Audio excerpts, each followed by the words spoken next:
Tapi setelah intensifikasi ini Pak, apakah masih bisa ditemukan produk-produk kadaluarsa di sarana-sarana distribusi Pak?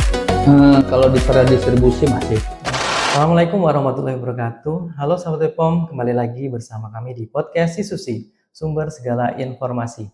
Gak terasa nih kita sudah masuki pertengahan Ramadan, yang artinya sebentar lagi kita akan menyambut Hari Raya Idul Fitri 1447 Hijriah. Banyak hal yang dapat kita temui di bulan Ramadan ini, antara lain yaitu fenomena berburu takjil yang dilakukan masyarakat untuk persiapan berbuka puasa serta berburu produk pangan untuk persiapan lebaran nanti. Nah, di balik warna-warni takjil dan banyaknya promo ataupun diskon produk pangan, tentu kita harus tetap waspada nih dengan apa yang akan kita beli untuk dikonsumsi. Tema kita kali ini adalah terkait pengawasan yang dilakukan oleh Balai POM di Bengkulu selama Ramadan hingga menjelang Idul Fitri 1447 Hijriah.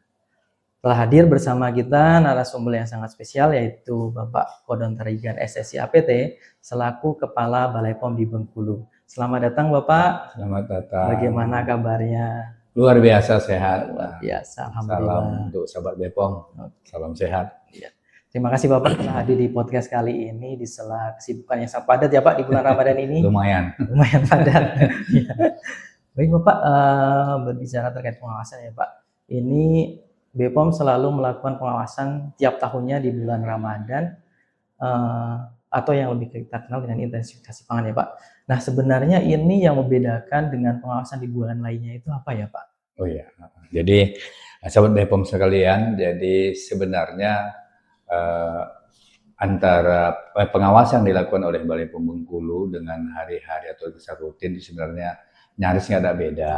Namun karena kita buat kata-kata intensifikasi pangan, berarti ini ada hal-hal tertentu yang dimana kita harus intens, terutama dalam hal menjelang hari-hari besar keagamaan. Ya sekarang kita Ramadan, tentunya ini pengawasan makanan sangat dibutuhkan karena di dalam bulan Ramadan ini banyak sekali pangan-pangan olahan ataupun pangan-panganan yang dibuat takjil itu dikeluarkan oleh masyarakat UMKM, keluar semua. Jadi semakin banyak tentunya. Jadi karena masyarakat juga semakin banyak memproduksi makanan, maka kita juga semakin intens pengawasan supaya memberikan jaminan kepada masyarakat bahwa pangan takjil yang diperjualbelikan itu bisa kita berikan jaminan keamanan. Nah, selanjutnya Pak, untuk di Bengkulu ini lokasi-lokasi fokus utamanya pengawasan itu di mana saja Pak? Ya, untuk intensifikasi pangan kita kan ada bagi dua ya, intensifikasi pangan untuk jalur distribusi pangan olahan dan juga adanya pengawasan takjil Ramadan. Jadi tentunya kalau intensifikasi pangan kita fokus kepada sarana distribusi, baik dia retail tradisional, semi tradisional maupun modern. Jadi artinya ke pasar, ke SHM, supermarket, minimarket seperti itu, dan juga ke gudang-gudang distribusi untuk bisa memberikan edukasi dan juga mengawasi kepada jalur distribusi. Yang untuk pengawasan yang kedua adalah takjil. Nah, jadi tentunya kita fokus ke titik-titik pengawasan kita adanya di pasar-pasar Ramadan atau pasar takjil. Jadi kalau di Bengkulu cukup banyak ya. Ada di Blukukpoe, ada di Balai Buntar, ada di Pasar Kuto, kemudian ada juga di Pasar Panorama. Jadi semua itu kita kunjungi. Ada juga di Barendo. Jadi itu bisa kita kunjungi dalam hal untuk melakukan pengawasan. Di mana salah satu dari kelebihan daripada Badan POM, kita kan punya laboratorium. Betul. Dan juga kita punya laboratorium keliling, jadi kita lakukan uji cepat. Jadi begitu kita lakukan sampling, jadi ceritanya ini petugas kita nyaris sama dengan masyarakat, sama-sama berburu takjil, tapi petugas kita berburu untuk melakukan pengujian yang kita curigai, supaya dapat langsung memberikan, merilis berita bahwa pangan takjil yang beredar ini kategori aman atau memang ada yang mengandung bahan berbahaya seperti itu. Baik Pak, tadi sudah disebutkan ya Pak, banyak sekali ya Pak titik-titik takjil ini, yang takjil ini. Nah, boleh Pak diinformasikan sedikit Pak hasil pengawasannya, apakah masih ada Pak ditemukan bahan berbahaya di sentra-sentra takjil atau sudah nggak ada lagi Pak? Ya, syukur alhamdulillahnya. Jadi dari banyak titik yang kita laksanakan pengawasan takjil dan sampai saat ini masih tetap kita lakukan pengujian pengawasannya, dan syukur alhamdulillahnya sampai sekarang kita tidak menemukan adanya pelaku-pelaku usaha dalam hal ini yang membuat panganan takjil itu menggunakan bahan berbahaya. Adapun parameter yang kita uji tentunya yang beredar di masyarakat ya, yang test kit itu adalah tidak ada yang mengandung formalin, tidak ada yang mengandung borak, tidak ada yang mengandung rodamin, metanidilo, ada nelet. Ya, jadi tentunya ini menjadi kegembiraan juga bagi kita sebagai pengawas obat dan makanan bahwa pelaku usaha UMKM ini sudah mengerti akan bahaya bahan-bahan yang tidak memenuhi persyaratan apabila digunakan di dalam pangan. Oke, berarti masyarakat tidak perlu khawatir ya Pak? Ya, aman ini takjilnya. Aman. Jadi syukur alhamdulillah sampai dengan hari ini aman. Oke, baik Pak. Nah, itu tadi sering kita lihat mobil keliling ya Pak, dari mobil laboratorium BPOM. Nah, apakah boleh Pak masyarakat itu ketika ada mobil itu kita berkonsultasi ataupun minta tolong untuk ujikan produk atau makanan Pak? Iya, yang pertama konsultasi tentu boleh. Artinya fungsi daripada laboratorium keliling itu kan kita ada fungsi KIE juga di situ ya. Tim penyuluh kita ada di situ. Jadi silahkan berkomunikasi, silahkan berinteraksi dengan petugas kita. Yang kedua, dalam hal mengujikan.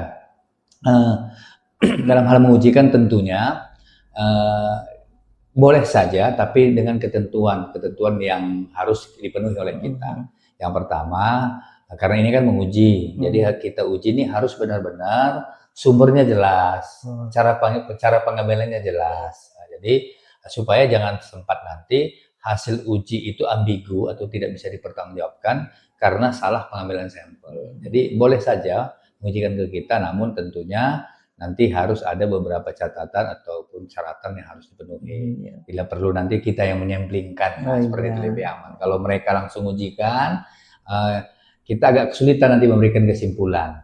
Nah, seperti itu. Ya, Pak. Oke. Baik, ini Pak, terkait menjelang Idul Fitri ini Pak, tentu kan banyak sekali permintaan dari masyarakat itu parcel ataupun hampers ya. Nah, apa sih tips yang perlu diperhatikan oleh masyarakat ketika akan membeli produk-produk itu? Ya, khusus untuk parcel atau hampers ya. Jadi itu kan sudah bisa kita kategorikan pangan olahan. Artinya pasti sudah dikemas semua. Nah, jadi yang pertama Badan POM kan selalu memberikan satu jargon yang memang selama ini kita boomingkan ya. Yang pertama tentunya jangan percaya kata siapapun, tapi percayalah kata BPOM, itu satu. Nah, yang kedua, bahwa dalam hal untuk mendapatkan produk pangan olahan yang baik, jadi jangan sungkan menggunakan ceklik. Apa itu ceklik? Berarti cek kemasan, cek label, cek izin edar, dan cek kadaluarsa. Jadi dengan kata lain, apabila ini diterapkan oleh sahabat BPOM, ya kita bisa beri suatu jaminan bahwa dia akan mendapatkan produk pangan olahan baik hampers yang benar-benar aman. Dan terutama sekarang yang kita takutkan kan yang pertama tidak tanpa izin edar, yang kedua adalah kadaluarsa. Nah, seperti itu yang selalu diperhatikan sekali apabila kita memberikan parcel seperti itu. Ya, tapi setelah intensifikasi ini Pak, apakah masih juga ditemukan produk-produk kadaluarsa seperti itu di sarana-sarana distribusi Pak? Kalau di sarana distribusi masih. Ya. Namun dalam artian sudah kita kan selalu bicara dengan statistik dengan data ya.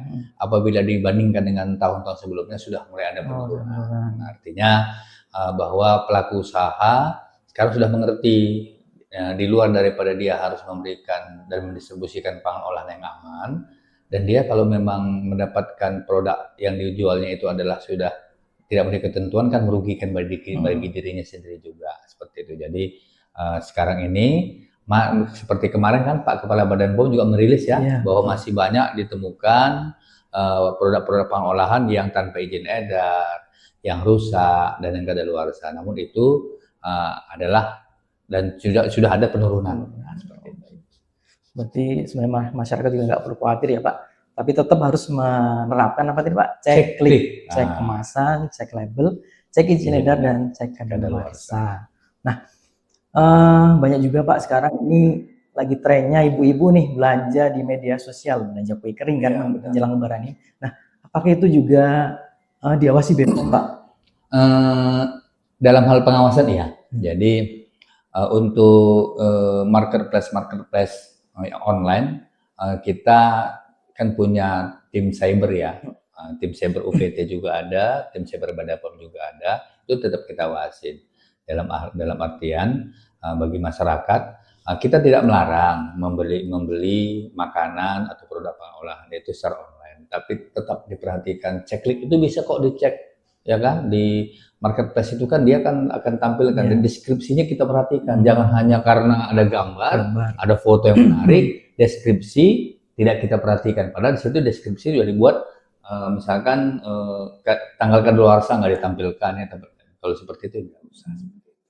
Baik Pak. Nah, selanjutnya Pak, misalnya ini ada masyarakat yang dia menemukan produk yang dicurigai, kemana ini Pak melapornya? Apakah ada kanal khusus dari Balai POM Bengkulu untuk? Ya, dalam hal pelaporan, sekarang kan kita digitalisasi ya. Yang pertama melapor ke kanal kita, IG juga boleh, ke Facebook juga oke, ke TikTok apalagi, ya kan gitu ya. Jadi WhatsApp iya, jadi WhatsApp kita juga ada kok nomor pengaduan kita. Jadi bagi sahabat BPOM, apabila memang ada pengaduan, ada keluhan dan ada mau mendapatkan informasi, boleh WhatsApp kita di nomor 0811 7389 062. Jadi silahkan WhatsApp ke situ. Atau buka di subset kita, subset BPOM Bengkulu. Di situ juga ada kok. Jadi ranahnya di mana nanti ada di situ bisa kita masuk ke dalam hal konsultasi atau pengaduan. Nah, terakhir Pak ini Pak. Terakhir apa sih tips untuk masyarakat nih Pak untuk tetap sehat dan tenang menyambut Ramadan ini hingga Idul Fitri nanti. Iya. Yang pasti untuk masyarakat, ya artinya masyarakat atau sebagai POM sekalian, untuk supaya aman dalam hal mendapatkan produk pengolahan yang akan dibeli atau akan dikonsumsi, tentunya harus diperhatikan tadi. Jadi karena ini bagaimana kita kasih informasikan pangan amannya yang bagaimana sih? Tentunya dia harus bebas dari tiga apa itu? Tidak boleh tercemar bahan kimia. Tidak boleh ada bahaya fisik, apalagi tidak boleh ada bahaya mikrobiologi. Ini caranya bagaimana? Kan Pak, ini bagaimana kami mengetahui? Itu tadi, muter lagi, terapkan checklist. Bagaimana kita mendapatkan makanan yang aman? Terapkan checklist, cek kemasan. Kalau memang kemasannya itu memang sudah rusak, atau kalengnya sudah penyok, atau misalkan mie instannya sudah bocor, atau udah ada angin yang masuk, berarti kemasan tidak bagus lagi. Jangan dibeli. Kemudian cek label. Artinya label ini kan banyak informasi di dalam. Jadi terutama label ini, Badan POM kan di pemerintah kan membuat aturan bahwa label itu tidak boleh menyesatkan. Ini sekarang kan banyak, kalau apabila ada produk pangan olahan yang overclaim, jangan dipercaya. Apalagi tidak ada bahasa Indonesianya lagi. Itu label. Baru tidak kalah pentingnya izin edar. Izin edar dari siapa? Tentu dari BPOM dong. Jadi lihat apakah ada MD-nya, ada ML-nya, seperti itu. Kemudian yang paling terakhir memang kadang-kadang ini dilupakan.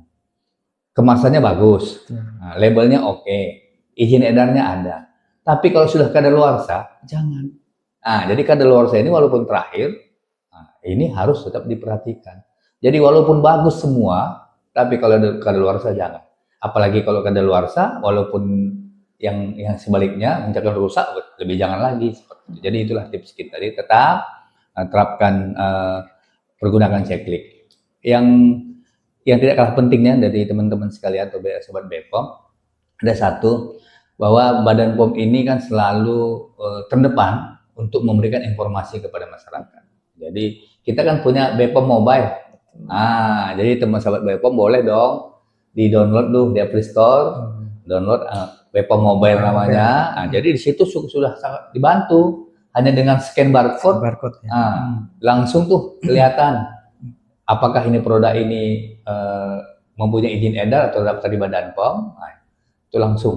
Jadi artinya karena pada umumnya sahabat BPOM saya yakin semua punya HP, handphone paling minim Android semua ya kan, nah seperti itu. Tapi ingat ada satu syaratnya, harus punya pakai data. Pakai data. Nah. Ya betul. Ya, itu kira-kira yang tips untuk sahabat BPOM kita di luar sana. Oke, luar biasa sekali Pak penjelasannya, semoga bisa menambah wawasan kita ya. Jadi sahabat BPOM ingat tadi pesan dari Bapak Kepala Balai, selalu cek klik, cek kemasan, cek label, cek izin edar, dan cek kadaluarsa sebelum membeli produk. Dan yang kedua yaitu download BPOM Mobile. Cukup scan nanti keluar semua data-datanya. Baik Bapak, terima kasih atas waktunya. Selamat bertugas kembali untuk memastikan produk yang beredar di Bengkulu ini tetap aman ya Pak. Ya, terima kasih. Oke sahabat BPOM, demikianlah podcast kali ini. Jangan lupa like, komen, dan share konten kita kali ini, serta subscribe official YouTube kita untuk mendapatkan informasi yang terupdate lainnya. Saya Agung, pamit undur diri, sampai jumpa di konten selanjutnya. Wassalamualaikum warahmatullahi wabarakatuh. Ya, waalaikumsalam warahmatullahi wabarakatuh. Adik Sana, jangan lupa subscribe, share, like, dan komen media sosial kita ya.